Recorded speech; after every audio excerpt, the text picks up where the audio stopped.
Hey guys, Tam from Bikebug here with another video. Today's review is quite an exciting one. We're going to be looking at the all-new Cannondale SuperSix Evo High Mod, which for me was one of the most exciting new release bikes of the last 6 months. It's been getting some pretty cracking reviews online, and later I'm going to take it out for a spin myself, see what all the fuss is about.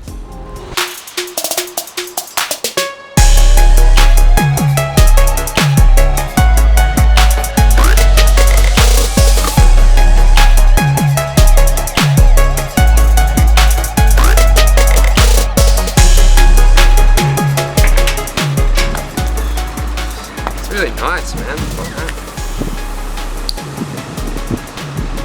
Yeah, that was really nice. I mean, I haven't kind of put the bike through any really rigorous testing, but just on a few little laps there, just around Marrickville here, it was really nice, really fast through the corners, felt really planted on the road, really light as well. Obviously I didn't go up any hills, but you could feel it was really snappy when I accelerated. Yeah, and I did actually own a Super 6 myself back in the day, probably around 2011 or 2012, and I loved it as a bike. It was great up in the hills in rolling terrain, but on the flat there obviously wasn't really any aero gains to be had with that old school frame. And on this one I could really see myself, you know, one day driving the front of a bunch or in a crit, really putting the power down. It was really quite fast on the flats. And obviously with a lot of aero bikes, they can be quite stiff and almost rattly, but this bike was really compliant. It held its lines through the corners really well. And like I said before, it's really planted to the road. I think the 25 mils of rubber that we're all running, you know, these days, you know, adds a lot to a bike's handling.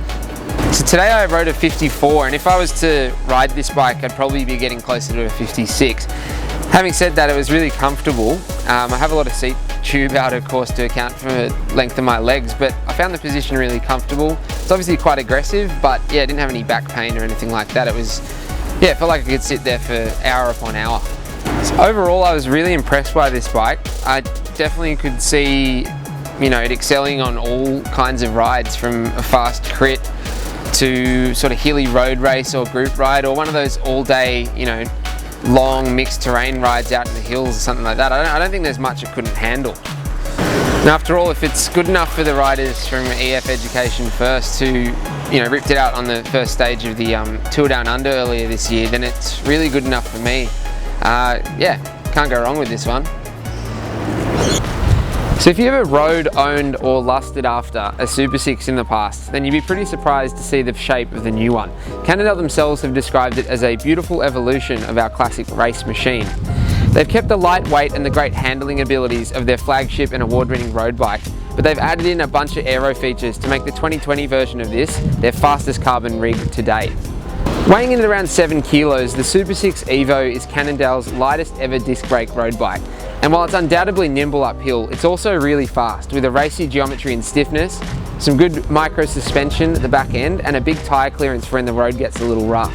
And that's all before you get to the drag reducing and we reckon pretty sick looking aero tubing of the frame.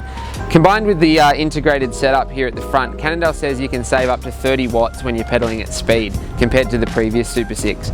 And now this version here is actually kitted out with Ultegra Di2. The Dura-Ace Di2 is one notch above, but apart from that, the frame's exactly the same, and it's really a beautiful high-end machine.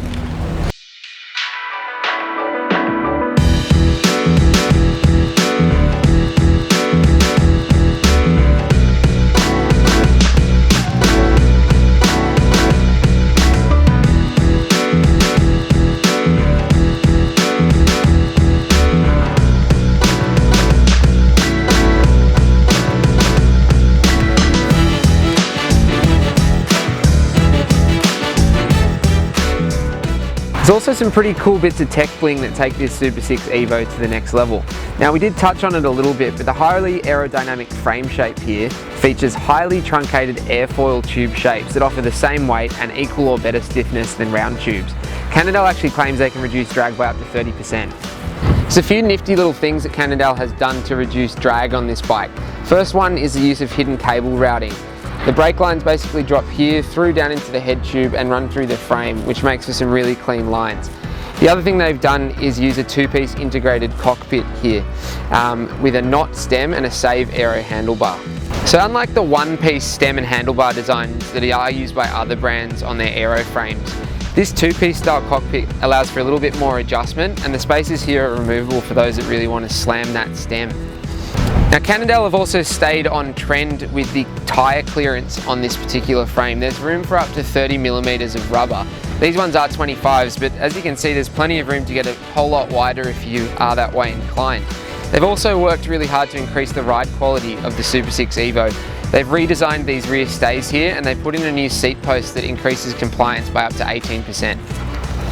Now straight out of the shop, they come with these lovely hologram 45 knot wheels, and also a Power 2 Max power meter here, which you do have to activate with Cannondale, but it's a one-time fee, and then you can look at your watts all day long. So yeah guys, that's it from me. I've had a really enjoyable afternoon actually testing out this Cannondale SuperSix Evo. It's truly a lovely bike. I encourage anyone who's interested to check it out on our website, of course bikebug.com, or you can pop into a store near you where they might have one on the floor and you can really get a closer look at it. And for more videos like this one, please do like and subscribe to our YouTube channel. Anyway, it's enough of that. Might just take this old rig out myself and spend a few hours, having a bit of a pedal and tell the boss.